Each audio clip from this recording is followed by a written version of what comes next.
kui te kätekõverdusi teete, siis võiksite teha niimoodi, et oleks käesurumisele ka see mõttekas ja kasulik. Näiteks rusikatel see tugevdab randmeid väga palju ja igatpidi on kasulikum kui tavalised kätekõverdused. Ja kui te suudate seda teha juba mitmeid kordi, võite proovida hüpates seda sama teha rusikatega kätekõverdusi, mis on natukene raskem. Ja siis loomulikult võite proovida vastu seina või kaldpingil teha rusikas, huugis, kätekõverdus, kindlasti näpud kinni. Et kui seda suudate kaldpingil juba palju teha, siis proovige ka põrandal seda teha.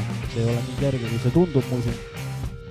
Ja siis, kui tahate veel midagi huvitavat teha kätekõverduse mõttes, siis võite teha raiumistiilis. Hoiate nagu kiiresti haambrid käes ja teete samamoodi kätekõverdusi.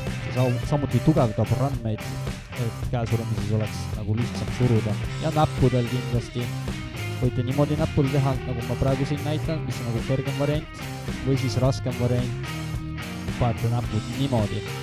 Et see on nagu väga-väga karm, aga kui suudate seda teha, siis kindlasti on see väga-väga kasulik käesurumis mõttes. Et viska kindlasti subscribe, et tuleb kindlasti veel siukseid lahedaid videosid. Ikka väga pikad, igav ei hakka. Ja tegelikult see oli ikka päris tarmaduks, ma väga ei suutnud seda teha.